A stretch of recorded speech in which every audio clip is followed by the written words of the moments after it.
I am so delighted to be with you. And I've retired from Phoenix Seminary. So I'm fully retired, which is why I'm here back in Toronto giving lectures.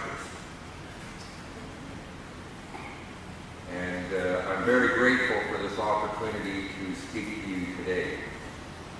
We're looking at 2 Samuel 23. And in the bulletin, we called it the King's Hall of Fame. Another title might be The Danger of Being Half-Hearted. So I will try to press that point. This passage belongs to the epilogue of the book of Samuel. So 1 Samuel and 2 Samuel were originally one book. The narrator is almost finished reporting a story which climaxes in the deeds and life of King David. At the close of a long reign of 40 years, the narrator gives a list of the heroes of this time and describes a few of their exploits, their achievements in battle for the sake of David's kingdom and God's rule through David. We must ask first how and where 2 Samuel 23 fits into the plot structure of the larger story. The Bible begins by revealing to us a creator God who has made our universe, our world. At the beginning, everything was good and proper. God made humans to be rulers and stewards of his world. The first humans, however, decided to go their own way and believed they could create the good life independently of God.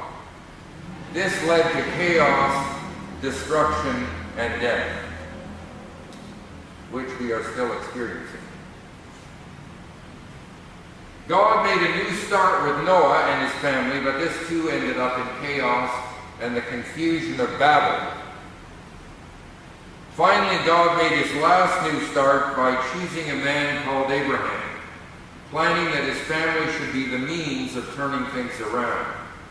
They would display to the rest of the world what it meant to have a right relationship to God, to the Creator God, how to treat each other in a human and truly just way, and how to be good stewards of the earth.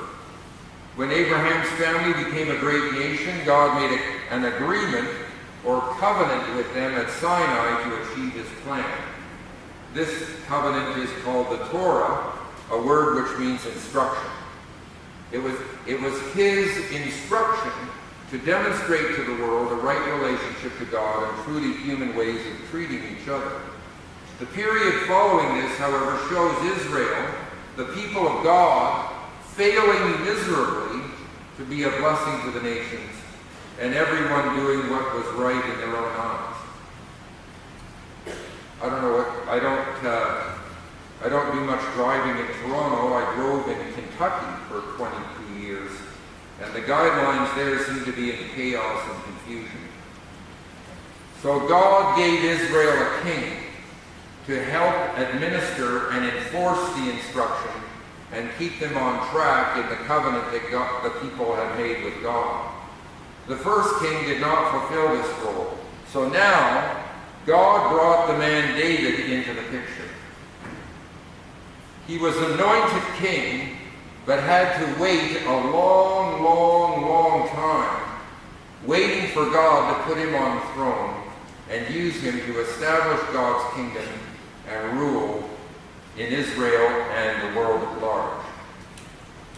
Great men rarely rise to leadership and stand by themselves.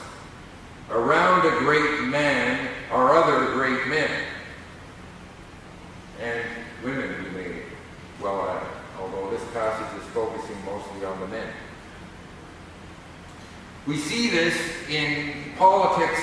We can see this, for example, in politics or sports.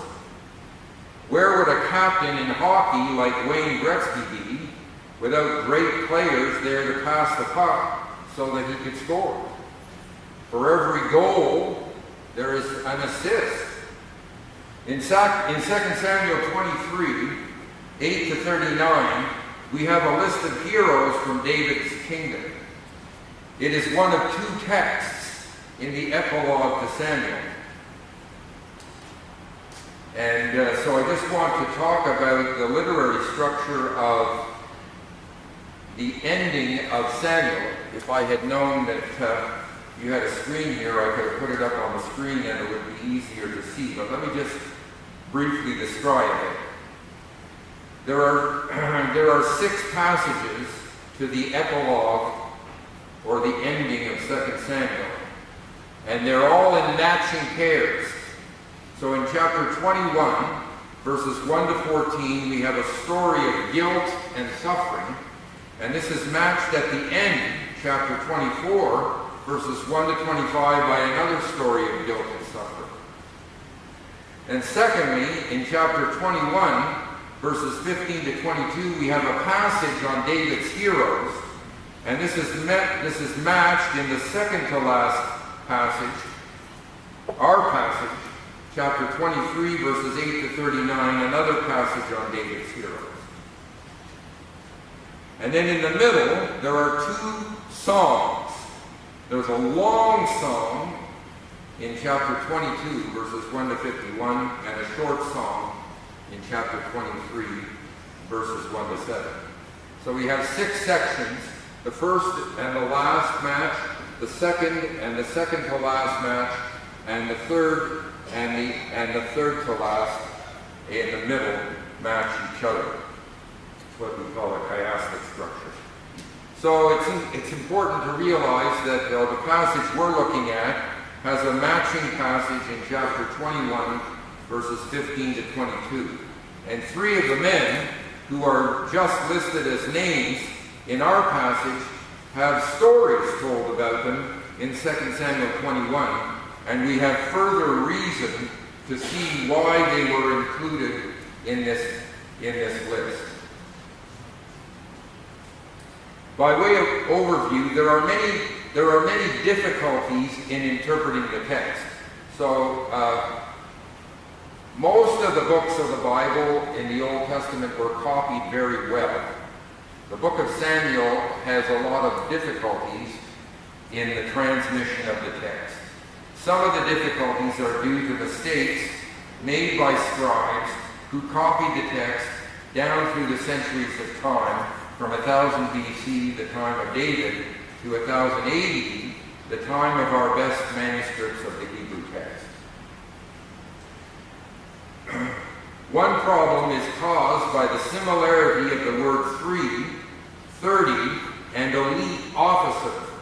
So the word for 3 in Hebrew is shalosh, the word for 30 is shaloshim, and the word for elite officer is shalishim. And these words sound the same and can easily be confused, and there are some difficulties. The last word, the word shalish, has been debated and discussed by scholars at length.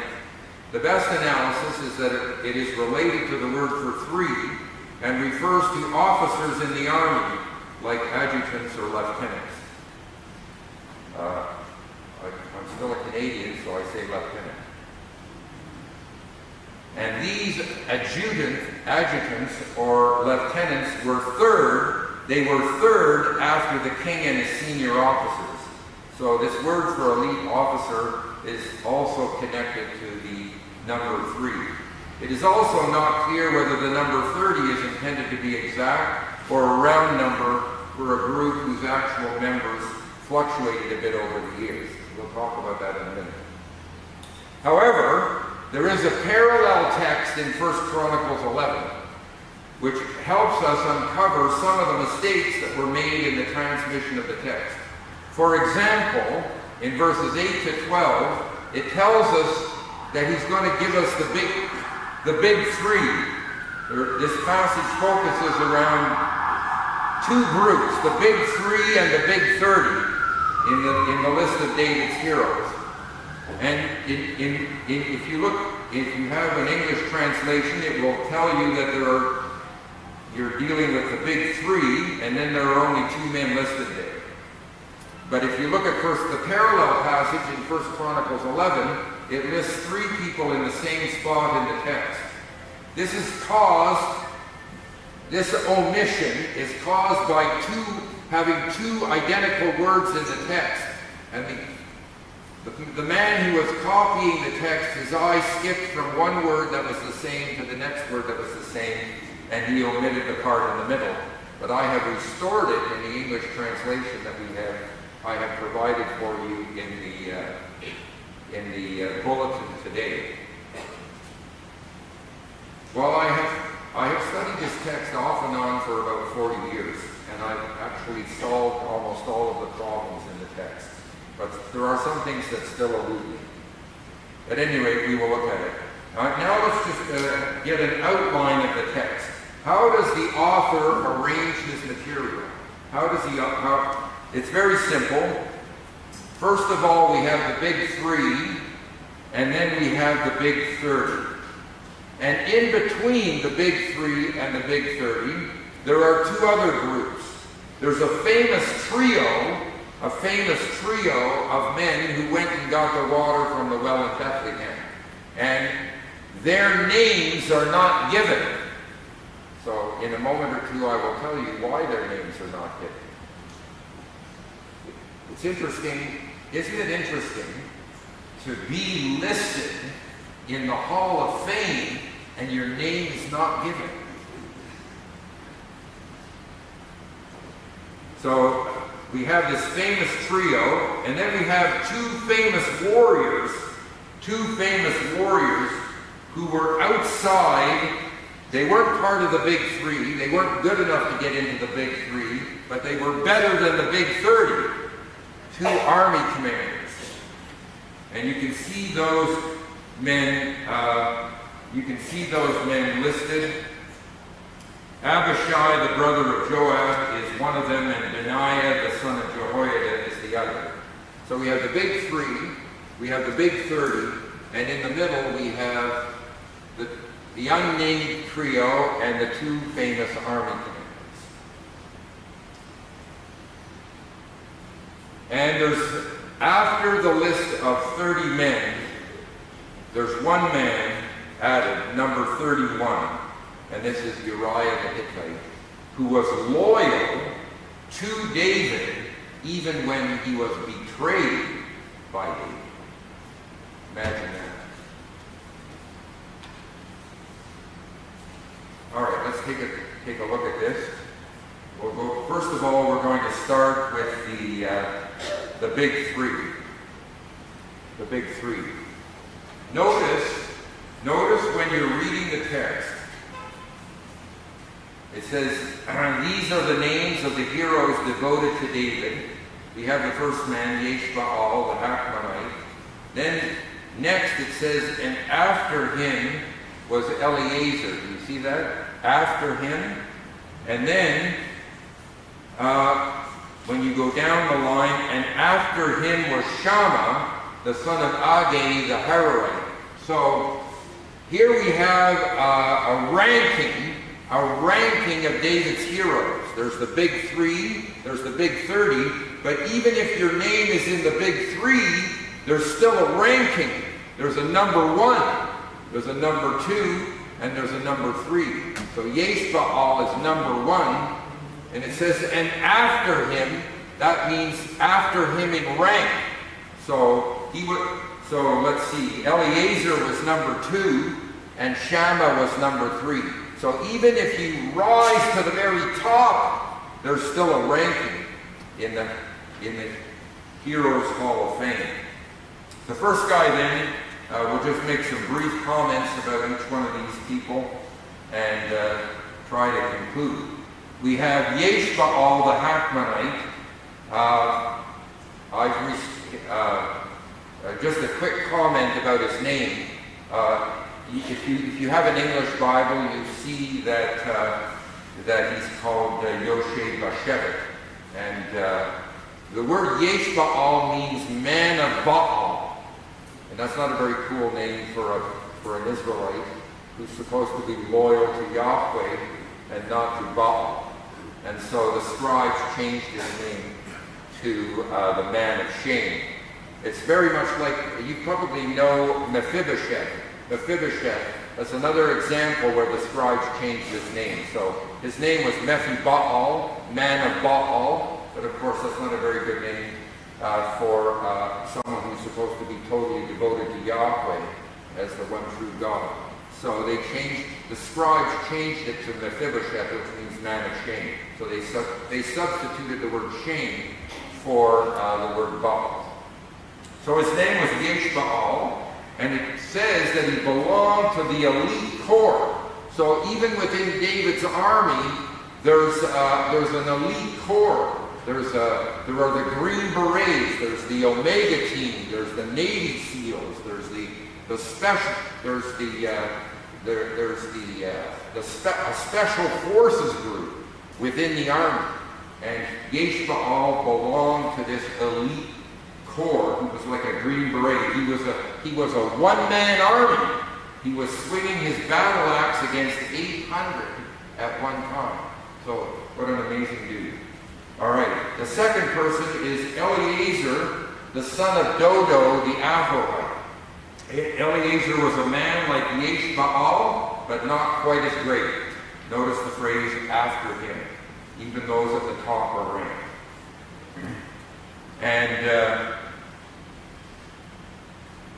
what does it say about Eleazar, the son of Dodo, the Ahohite? He was among the 3 heroes who were with David when they taunted the Philistines at Ephes-Dammim. Sometimes it's spelled Pas-Dammim. It's the same place. You can read the story earlier in Samuel. The Philistines had gathered there for battle. The men of Israel retreated. He arose and struck the Philistines until his hand was weary and his hand stuck to the sword. And the Lord brought a great deliverance in that day. And the people returned. The rest of the army only came back to strip the slain. The third guy is called Shammah, the son of Agag the Hararite. And notice how the text is laid out. I'm just going to quickly describe it. In verse 11a, we have the personal details of the hero. In verses 11b, we see the muster of the Philistines. The Philistine army is gathered. In verse 11c, we see a field of lentils. And I want to talk about that in a moment. A field of lentils. And then in 11d, we see the Israelites fleeing before the Philistines. Then in verse 12a, the hero saves the field. 12b, he defeats the Philistines. And at the end of verse 12c, God adds to the victory. The author here is actually giving us a literary picture of the battle. The sentences in the middle of the paragraph alternate between the Philistines and the circumstances in Israel. The paragraph begins with the details about the hero and ends with the Lord bringing a great victory. In this way, God and the hero form a ring of allies around the turmoil of battle. So the literature is actually giving you a visual picture of the battle. With the hero and God, a ring of allies around the turmoil of battle. I want you to notice that according to my translation, this event occurs at a place called Lehi. There is a bit of a problem in the text. Some scholars read the word as ban, or troop, but good evidence exists that the word should be read as Lehi. This is the name of a place found only one other time in Scripture. It is the place where Samson killed 1,000 of the Philistines using the jawbone of a donkey. The phrase, "the Lord brought about a great victory," that we see in this text are exactly Samson's own words in Judges 15:19. So the author is making a direct allusion to the story of Samson and is telling us that in this event, which concerns Shammah, another Samson is here. Now, I just want to make a quick comment about the field of lentils. What kind of a hero do we have who gives his life for a plot of lentils? All right? Now, I'm not an expert, but my understanding is that there are different grains. So we have wheat, and we have oats, and we have rye, and we have barley, and so there are different kinds of cereal grains. And wheat is highly prized. Wheat is at the top. Many of us just take that for granted, but if we were living in 1500, if we were living, let's say, in Europe in 1500, only the wealthy would be eating bread made out of wheat. The rest of us would be using oats and rye and barley, okay? And lentils is at the very bottom. So lentils is the food of the poor. That's my understanding of lentils. And if you have a better understanding, you can contradict me and help me after this message is over. So why would this guy give his life for a plot of lentils? It's totally worthless. Well, this guy had a theological understanding. He believed in Yahweh as the God of the Exodus, the God who brought them out of Egypt and brought them to the Promised Land. And you remember those passages in Joshua 15 to 19 where the land of Canaan is divided up by lots. It's divided up by lots to the 12 tribes according to their clans. The reason why it was divided up to the 12 tribes according to their clans is some tribes were larger than others, and some tribes were smaller, but all the clans were the same size. So if you divide the land up by tribes according to the clans, everyone gets the same amount of land. Everyone gets the same amount of land. And this land comes down in your family, and it cannot be bought or sold. It cannot be bought or sold. Think of the story of Ahab, and he wanted to buy Naboth's vineyard. I don't know how you want to say it. Naboth. Remember Naboth's vineyard? And Naboth wouldn't sell it to him because Naboth now had the same understanding as this guy. This land belongs to Yahweh and has been given to the Israelites. It's a gift from God. They're all farmers. There's only two kinds of jobs in ancient Israel: farmers and shepherds. Right? There were no guidance counselors in the high schools in Israel because you just did what your dad did or what your mom did, and that would be a farmer or a shepherd. So you can't be a farmer or a shepherd without land, and that land has been conquered by Yahweh and given to the people. So this was a guy who saw more than just a field of lentils. He had a theological understanding of Yahweh as the God of the Exodus, and where Israel fit into that and where this land came from, and he gave his life for it. He gave his life, he put his life on the line for a field of lentils. Now we have a story of three unnamed warriors. A story of three unnamed warriors. Some assume that this story of the three warriors refers to the big three. This is not necessarily so. It's actually very difficult to figure things out in this, and I've tried many different options over the years.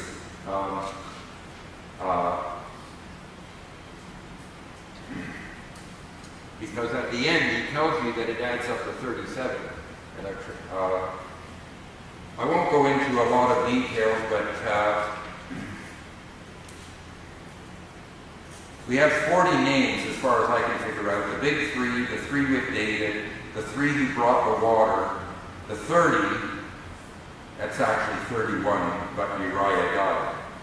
So it depends on what we include and what we exclude, but if the three guys who brought the water are also among the 30, then it will add up to 37. So you can be sure that the Word of God is accurate. But there are difficulties in the text. Some assume that this story of the three warriors refers to the big three.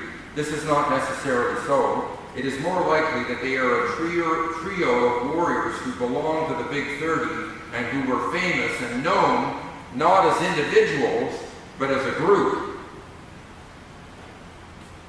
So, if you're a believer in Jesus Christ, and you believe in His kingdom, and you're serving, you have some job to do for the Lord. You have some task to do for the Lord. God has given you a gift, and you are serving Him in some way. You may get in the Hall of Fame, but your name may not be there. It could be that you serve as a group.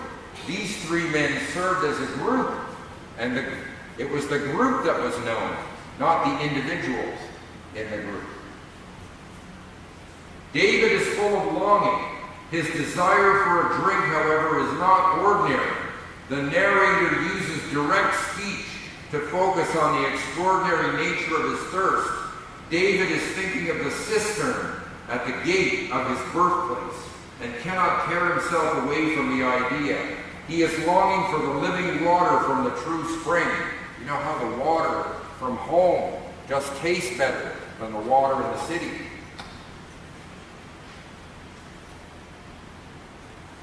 His men have grasped this, for they are now going to undertake something no mortal would dare to do. They are once again to pass through enemy lines and draw water from under the noses of yet more enemies. The devotion of David's men is seen in fulfilling merely a nostalgic wish and in putting their lives on the line to do so. David is shocked by this. He pours the water out before Yahweh as a drink offering, as the blood of the men.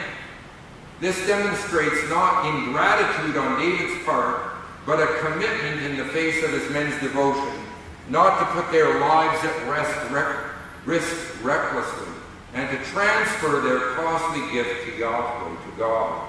The three men remain anonymous. In this way, the episode exemplifies the relationship between David and all his heroes. It typifies the attitude of all of them. It directs a spotlight on their courage, their devotion, and their willingness to give their lives for His kingdom.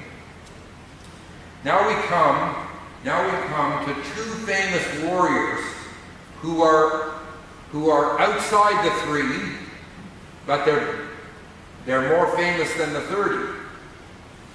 And we have two of them. One is Abishai, the brother of Joab, the son of Zeruiah.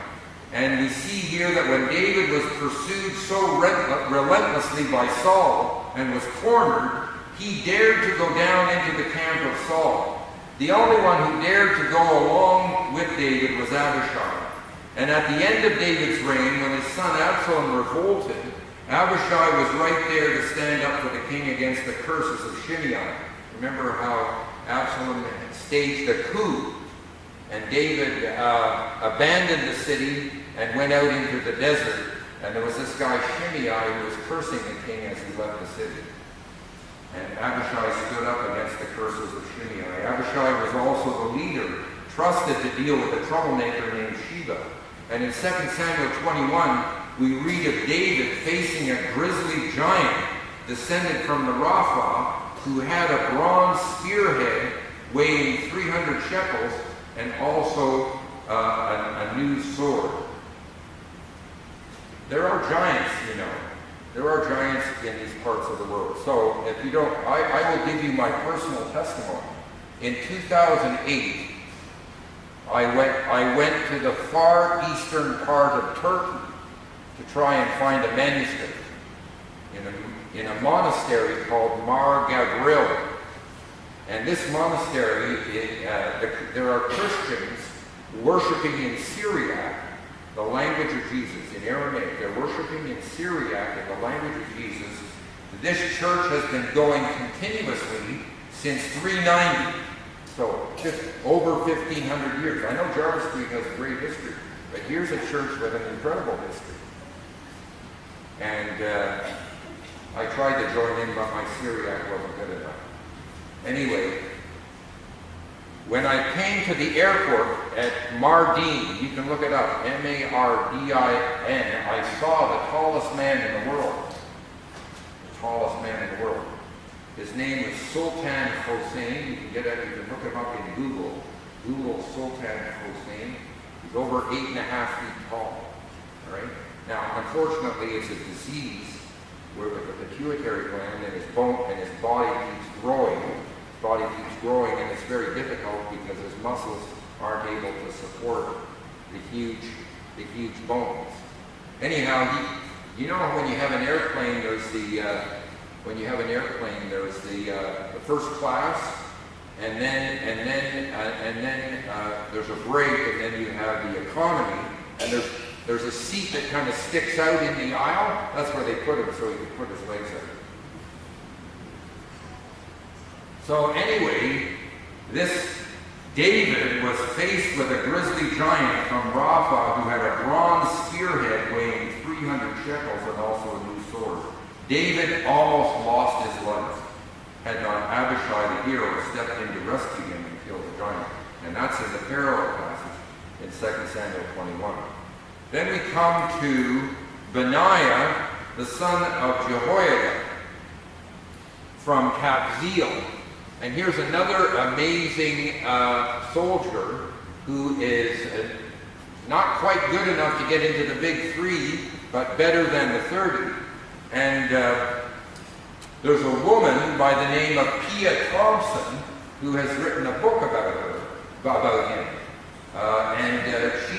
She is known to some of you. Pia Thompson went to Faith Baptist Church, which is Easter here. I assume the church is still going. Is it still going? She went to Faith Baptist Church, and now she goes to a church in Asia or something. Anyhow, the last time I was here, she gave me her book. And it's a book, it's what you call Christian fictionalized history. But she's done an amazing amount of research, and so my treatment will be paltry compared to hers. But anyhow, he has 3 incredible exploits here. In the translation that I provide, it says he struck 2 sons of Ariel of Moab. The Hebrew text, the word sons is not in the Hebrew text. It's in the Septuagint, and I don't know if that's better at this point. So the Hebrew text says he struck the 2 Ariels of Moab.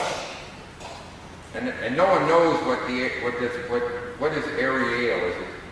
Is it a name? Is it a type of daring soldier? The word Ariel literally means Lion of God. And if you look at one of the parallel passages in Chronicles, there were some soldiers that had faces like lions. So you wouldn't want to meet them in battle. Anyway, whatever these were, he struck down these 2 amazing soldiers from Moab. He struck a lion in the midst of a pit on a snowy day. An amazing feat. Now here's a question for you. Was this an Asian lion or an African lion? Well, I'll give you a secret. Israel is the country of Israel, which is about 35 miles wide and 90 miles long, is the land bridge between Asia and Africa. So it could have been either an Asian lion or an African lion. But anyway, he went and killed a lion in a pit on a snowy day. What an amazing feat. And then he struck an Egyptian man. Notice this, a fierce-looking opponent. So maybe he was an Ariel. He had a face like a lion. And he went down with a club and he grabbed the spear out of the guy's hand and killed it with his own spear. So this was an amazing dude. All right. Now so I've dealt with the big three. I've dealt with the two amazing army commanders. Now we have the list of the 30 heroes of David's battle. You will be glad to hear that I do not plan to describe in detail what is or is not known of each and every one of the men in David's Hall of Famous Warriors. Although in the playground or schoolyard, children and teenagers expect their audiences to be patient while they detailed even longer lists of their sports heroes or Pokemon cards or whatever else they had memorized. Generally, in this list, each person has a name and an adjective which either gives the family or clan from which he comes or the name of the town or village from which he hails. Most of the men came from small towns and villages in the territory of Judah. So yes, I have gone over every name and tried to figure out where they were from and whether they were from Judah or outside Judah or sometimes even outside Israel. Most of them come from Judah, which makes sense since David became the king of Judah first and later king over all the tribes of Israel. Nonetheless, there are a few men from the territory of Benjamin and Ephraim, Hiddai from the wadis of Gaash. There's even an Ammonite and a Hittite, Uriah the Hittite, the guy who was most devoted to David and David betrayed him. Slept with his wife and murdered her. So what we have here is a motley crew, a very motley crew of blended together from all different kinds of people. There is a lot of local color and detail in this list. For example, in verses 32 to 33, Jonathan, the son of Shammah, the Hararite, is probably the son of the same Shammah who is one of the big three. So he could say, my dad's in the big three. I'm not in the big three, I'm in the big 30, but my dad's in the big three. In verse 34, Eliam is the son of Ahithophel, the Gilonite, and according to 2 Samuel 11:3, Ahithophel was the father of Bathsheba. The treachery of Ahithophel in the coup of Absalom was probably motivated by David's affair with his granddaughter. So you can see there's a lot of connections running through this list. The exploits of Elchanan, the son of Dodo of Bethlehem, and Sabbakai the Hushathite are recorded in 2 Samuel 21, and I will not go over those this morning. Finally, famous warriors listed but not listed. How can that happen? How can you be listed but not listed in the Hall of Fame? Well, if you were paying attention, there is one person who is listed 3 times but is not listed, and that's Joab. Notice 3 times his name comes up. So you have, for example, Abishai, the brother of Joab. Abishai, the brother of Joab. And then you have Asahel, the brother of Joab. And then towards the end, you have Nachrai, the armor bearer of Joab. So this guy's name comes up 3 times. And when you read the story of Samuel, you'll see that he's one of the main commanders in the army. So why isn't he in the Hall of Fame? Why is his name there 3 times, but he's not in the Hall of Fame? He was certainly not half-hearted. He was desperately loyal to David and his kingdom, but he did not follow God's standards of right and wrong in establishing the kingdom and rule of David. He was ruthless and vindictive, and he used his position to avenge personal wrongs. So I'll leave it up to you to go home this afternoon and read the whole book of Samuel, and you'll read you'll see why Joab was very devoted to David, but not the kind of man that David wanted listed. These were not, now let's talk about these people in conclusion. These were not the people who see something starting up that is good and successful and want to be part of that success. Okay? So maybe you're a businessman and you see, maybe you're like Elon Musk and you think, now's the time to invest in AI. You know, I should buy a big piece of land and build an AI farm and be part of the booming business that's going to come from AI in the next few years. No, these are the people who believed in David's kingdom during the long years when David had been promised the kingdom but had to live as an outlaw pursued by Saul. We are living in the same time. We are living in a similar time. The last of the family line of David is Jesus of Nazareth. Since he was raised to the power of an endless life, he will rule forever. His kingdom has been inaugurated, but not consummated. So he's like David. He's been anointed king, but he's not recognized by the world. He's not recognized as king. Surely you rub shoulders with people every day who do not recognize him as king. These are the days when it does not really look like he is king, or that his kingdom is the only one that will last. In fact, you may be thinking today, man, I'm a part of a desperate group that really has no future. The Christian church does not look like a success story at all.